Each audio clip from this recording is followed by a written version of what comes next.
Assalamualaikum warahmatullahi wabarakatuh. Saya Sarul Dermawan akan menjelaskan mengenai bab 4 bagian A, yaitu pengaruh kemajuan iptek terhadap Negara Kesatuan Republik Indonesia. Bab 4 A. Pengaruh kemajuan iptek terhadap Negara Kesatuan Republik Indonesia. 1. Hakikat iptek. Iptek merupakan akronim dari kata Ilmu Pengetahuan dan Teknologi.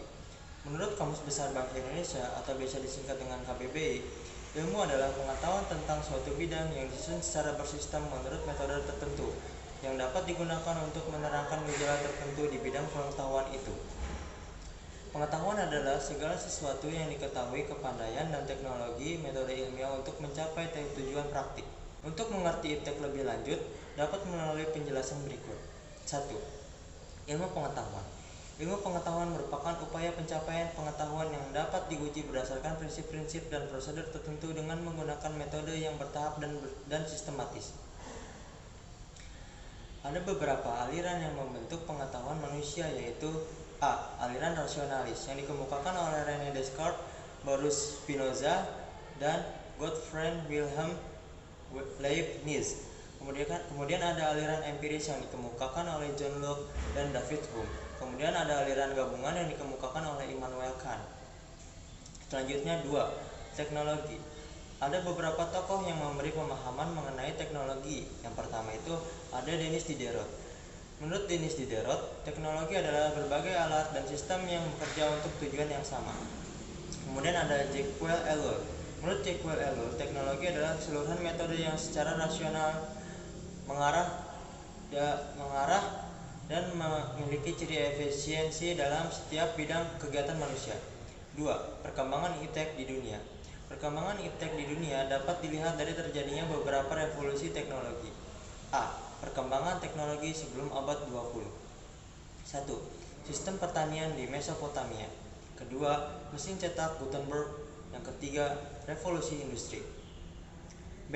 Perkembangan teknologi pada abad 20 dan seterusnya. Yang pertama ada transistor, yang kemudian ada serat optik, ketiga ada komputer, keempat ada internet. Selanjutnya 3. Iptek di Indonesia. A. Perkembangan teknologi sebelum abad 20. Iptek di Indonesia cenderung berkembang sesuai dengan kebutuhan sehari-hari. Contohnya, untuk bagian busana, rakyat Indonesia mengenal teknologi mematik dan menenun. B. Perkembangan teknologi abad 20 dan seterusnya. Perkembangan iptek di Indonesia sudah ada sejak masa kolonial. Contohnya, yaitu perkembangan teknologi pesawat terbang. Kemudian 4. Pengaruh positif dan negatif kemajuan iptek terhadap Negara Kesatuan Republik Indonesia. Dilihat dari aspek politik, ekonomi, sosial budaya, hukum, dan pertahanan keamanan. Yang pertama, aspek politik. Dampak positifnya yaitu diskusi politik semakin terbuka dengan adanya siaran televisi. Dampak negatifnya, perkembangan teknologi khususnya internet membuat mudah menyebar berita, bahkan berita yang belum tentu benar. Selanjutnya ada aspek dari ekonomi. Dampak positifnya yaitu keterbukaan informasi mengenai perusahaan dan perekonomian negara. Dampak negatifnya yaitu muncul sikap konsumerisme karena mudah mengakses informasi dan membeli aneka produk. Kemudian C. Aspek sosial budaya. Dampak positifnya, orang dipermudah dalam berkomunikasi dengan orang lain. Dampak negatifnya, maraknya budaya asing masuk melalui berbagai saluran informasi. Kemudian D. Aspek hukum. Dampak positifnya, teknologi pemantauan yang mempermudah pembuktian kejahatan. Dampak negatifnya, pencurian data kartu kredit dapat terjadi secara elektronik. Kemudian 5.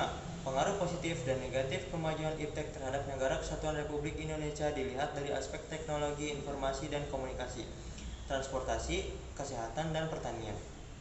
A. Aspek teknologi, informasi, dan komunikasi. Dampak positifnya, memudahkan seorang untuk mendapatkan informasi aktual. Dampak negatifnya, informasi belum terbukti kebenarannya. B. Aspek teknologi transportasi. Dampak positifnya, berkembangnya sektor pariwisata. Dampak negatifnya, transportasi mengakibatkan polusi udara. Transportasi mengakibatkan polusi suara. C. Aspek teknologi kesehatan. Dampak positifnya, ditemukannya alat bantu kesehatan. Dampak negatifnya, teknologi dalam bidang kesehatan menimbulkan masalah kloning.